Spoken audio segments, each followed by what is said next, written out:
애청자 여러분 안녕하십니까? 행복한 만남과 진정한 이야기 그리고 특별한 은혜가 기다리는 KCBS 초대석 그 536번째 시간 여러분과 함께 열어갑니다. 오늘 초대석에는 시카고 인문 전문 교육기관 컬리지 플래닝의 이상영 원장님 모시고 AI 시대의 입시 전략과 여름방학 활용법에 관해서 귀한 대화 나누겠습니다. 자, 원장님 반갑습니다. 안녕하세요. 네. 이상영입니다. 반갑습니다. 네네, 오랜만에 뵙습니다. 예, 꽤 네. 오래된 것 같네요. 네, 그 다른 질문 드리기 전에 그 이제 교육 전문가이신 우리 이상영 원장님의 교육 철학과 그 칼리지 플래닝만의 독창적인 접근 방식, 그거는 핵심적인 가치가 뭔지 벌써 우리 청취자들이 좀 나눠주시면 좋겠습니다. 예, 교육은 단순한 진학 지도가 아닙니다. 그 학생들의 가능성을 여는 열쇠죠.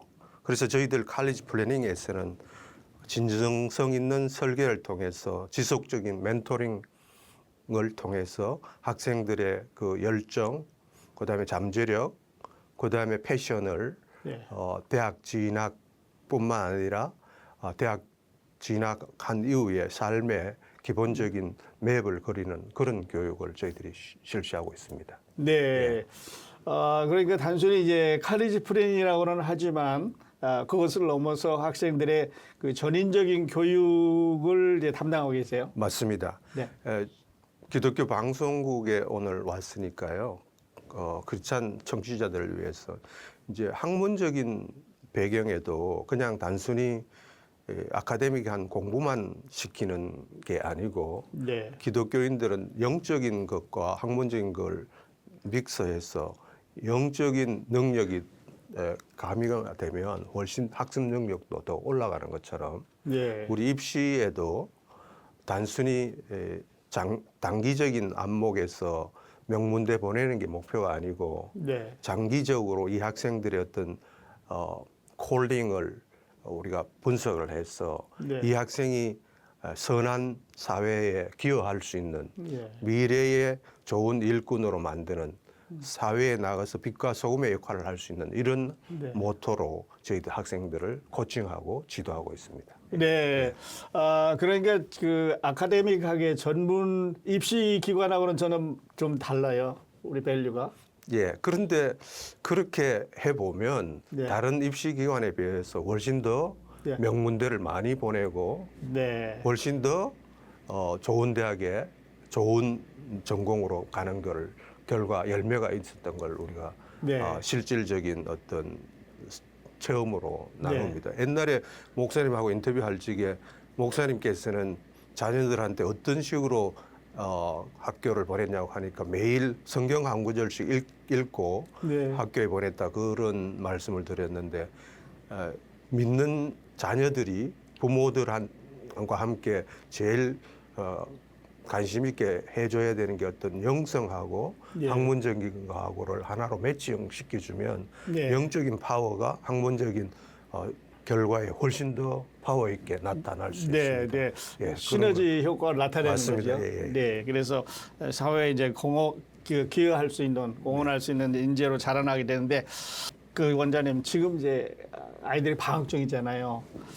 이게 미국 여름 방학이 입시의 판도를 좌우한다는 말이 있어요. 이 중요한 시기를 학생들에게 우리가 어떻게 또 계획하고 활용해야 될 건지 이거에 대해서 좀 실전 방향이나 조언을 좀 주시면 좋을 것 같아요. 네. 그 여름 방학은 단순히 쉬는 시간이라고 쉬는 게 그렇게 아니지. 생각하는데 네. 실질적으로 실력자들은 네, 판을 짜는 시간이라고 보시면 됩니다. 네, 실력자들이 조용히 여름 방학의 판을 어떻게 짰냐에 따라서 네. 입시 결과나 학생들의 어떤 미래가 많이 달라집니다. 네. 그래서 여름 방학 때는 한 3가지로 집중적으로 준비를 해야 되는데요. 아카데믹한 거를 좀 강화를 해야 된다. 아카데믹한 거라는 건 학습에 좀 처지는 과목들 네.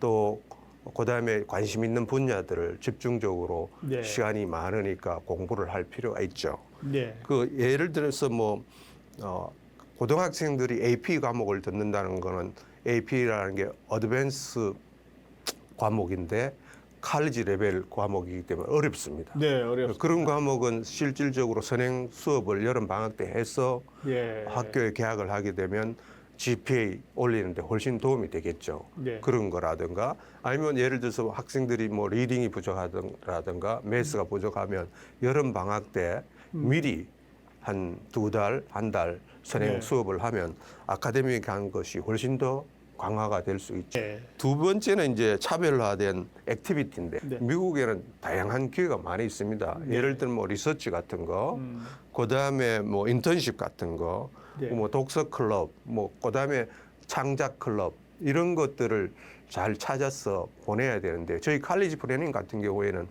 대학교에서 운영하는 썸머 프로그램 네. 이것들은 돈 내고 가는 프로그램도 있지만 돈 한 푼도 안 내고 경쟁해서 합격을 하면 예. 뭐 한 달이든 뭐 3박 4일이든 2주든 3주든 무료로 해주는 좋은 프로그램들이 너무 많이 있습니다. 네. 근데 그런 프로그램은 일찍이 2월 달, 3월 달 어플라이 하지 않으면 네. 방학 가까이 와서 그런 걸 네, 찾으려고 하면 곤란해요. 없습니다. 네. 예, 그래서 그런 것들을 통해서 다양한 자기의 어떤 패션도 확인하고 네. 그다음에 진로도 확인하고 경험도 쌓는 그런 것들이 필요하겠죠. 마지막으로는 이제 여름 방학 때 꼭 해야 될 것 입시생들 이제 시니어 올라가는 학생들한테 해당되는 부분인데요. 여름 방학 때 이제 집중적으로 에세이를 준비를 해야 됩니다. 네. 개학하자마자 원서를 이제 내기 시작하기 때문에 여름 방학 동안 자기 스토리 텔링을 찾아서 네. 커먼앱에 나오는 주제와 매칭시키고 학교별로 써야 될 에세이를 드래프트를 쓰든 완본된 에세이를 쓰든 써가지고 개학하면 그것들을 마지막으로 선생님들과 전문가한테 리뷰를 해서 제출할 수 있도록 네. 그 작업을 충분히 하는 게 충분히 하는 입시생들한테는 필요한 타이밍입니다. 네. 자, 그리고 원장님 지금을 그 AI 혁명 시대라고 불러서 이 AI가 넘쳐나서 정말 얼마 전까지만 해도 이런 이름이 그렇게 흔하지는 않았는데 이제는 우리 사회에 깊이 파고 들어온 것 같아요.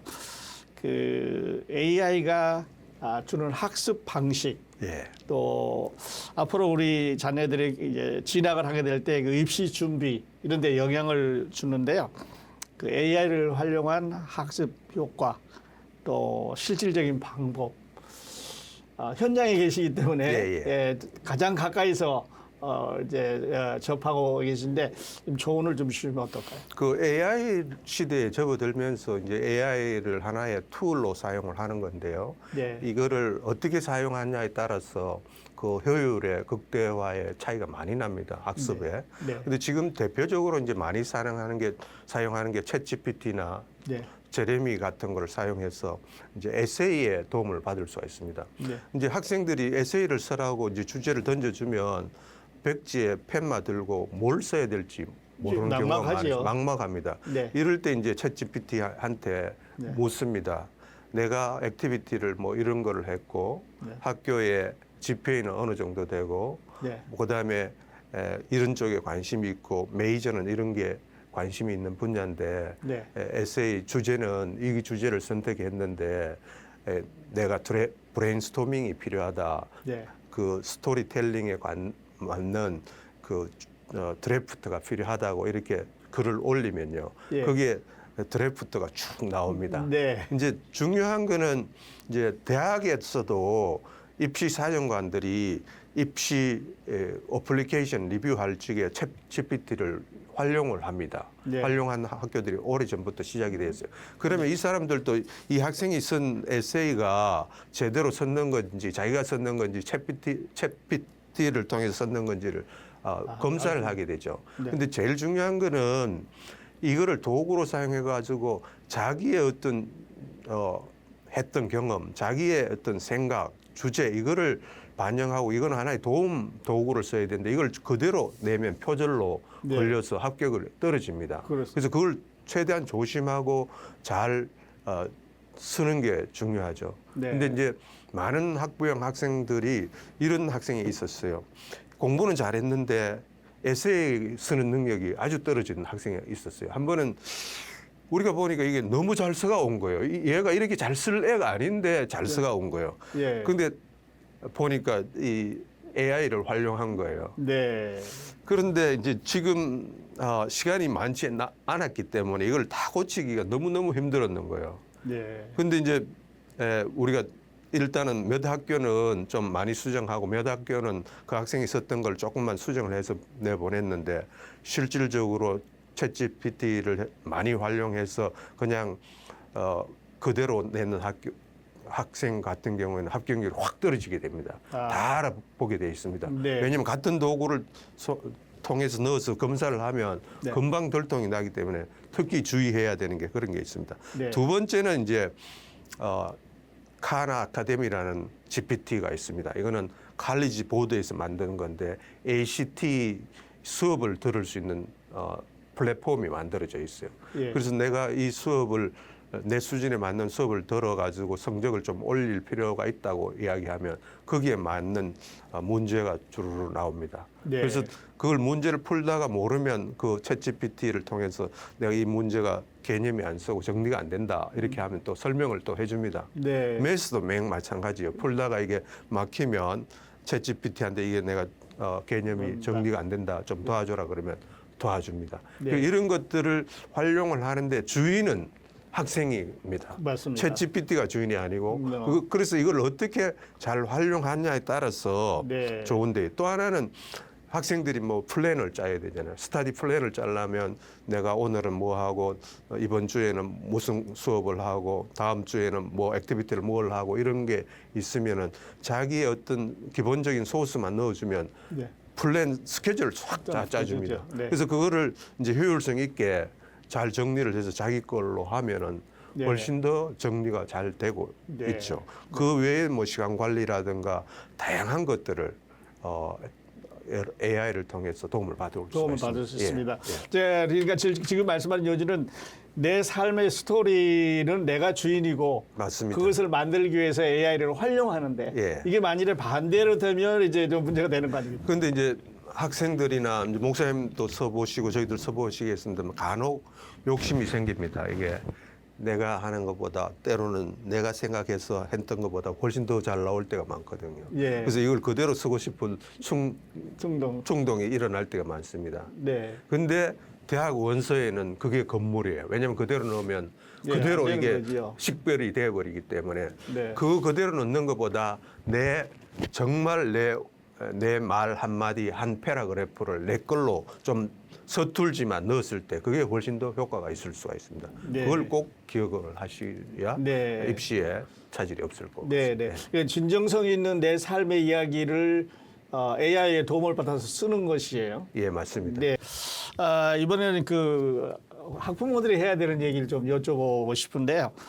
이렇게 이제 그 입시 환경이 급변하고 있는데 그 자녀들의 성공적인 진학을 위해서 우리 부모들이 해야 될 자세 또 전략은 어떤 게 있을까요?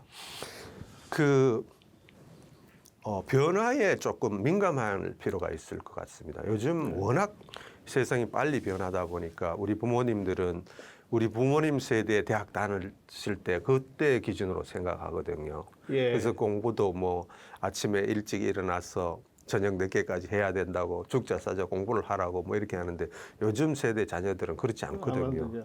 우리 이제 메디컬 스쿨 가는 우리 메디컬 프로그램이 있어가지고 이제 메디컬 공부, MCAT 공부하는 학생이 왔는데 이제 우리 퍼스트 제너레이션 생각으로는 아침 새벽부터 밤 뭐 10시까지 꼬박 공부에 네. 매달려야 된다고 생각하는데 그래서 너 이제 시험도 얼마 안 남았는데 요즘 하루에 몇 시간 공부하냐고 이렇게 5시간을 한대요. 예. 하루 정도로 5시간 나머지는 뭐 하냐? 이게 짐에 가서 운동하고 뭐 다른 거 하고. 네. 야 시험이 이제 일주일밖에 안 남았는데 너 이렇게 5시간 해가 어떻게 하냐고.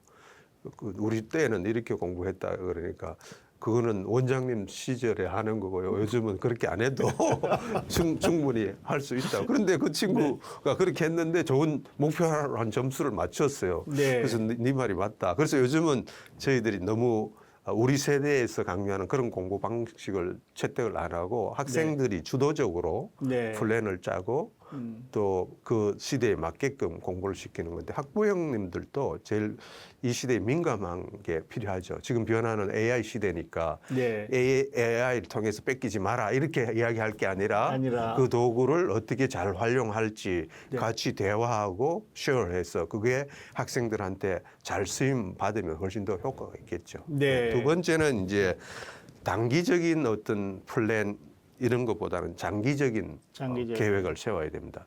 저희들이 이제 15년 전에 칼리지 플래닝을 설립해서 이때까지 같은 장소에서 입시 명문 고등학교 많이 보내는 걸 해왔는데요. 처음에 우리가 입시 세미나를 해보면 대부분 주니어, 시니어 학부모님들이 세미나에 참석했어요. 네. 근데 요즘은 7학년, 8학년, 맞습니다. 뭐 9학년 학부형들이 엄청 많이 와요. 네. 그 저희들이 이제 세미나 할 때마다 교육을 했죠. 빨리 올수록 유리하다. 네. 9학년 들어갈 때부터 제대로 잡아놓으면 주니어, 시니어 가서 훨씬 덜 힘든다. 네. 그래서 이제 학부형들이 이제 자녀들 교육할 이런 플랜을 짤 적에는 가능한 장기적인 플랜을 짜야 장기 됩니다. 플랜. 네. 그래서 단기적인 입시 여기만 어떻게 대학 가서 어떻게 하겠다 그거보다도 네. 학생의 어떤 잠재력, 콜링, 패션 이걸 빨리 캐치업해가지고 그것을 실현할 수 있는 방법들을 예. 선모에 잘 구현해보고 실제 멘토를 만나서 상담도 해보고 전문가들과 논의도 해보고 이렇게 해서 장기적으로 예. 짜는 게 좋죠. 네. 이게 부모님들이 그 자식의 생각을 좀 현대화할 필요가 있어요. 맞습니다. 예. 그래서 옛날에 우리 잘한 것처럼 해라가 아니라 같이 토의하고 예, 예. 또 장기적인 계획을 세워주시면 좋겠다는 그런 말씀인데 전문가다운 통찰력 또 실질적인 조언 해주셔서 감사합니다. 자, AI 시대의 여름방학은 그저 쉬는 시간이 아니라 인생을 준비하는 훈련의 시간입니다. 자, 이어지는 2부에서는 본격적인 입시 전략과 AI의 역할 그리고 미래 교육에 대한 이야기 함께 계속 나눠보도록 하겠습니다. 원장님 이렇게 나와주셔서 감사합니다. 감사합니다. 네. 함께해 주신 애청자 여러분 감사합니다. 내일 다시 여러분 찾아뵙겠습니다. 안녕히 계십시오.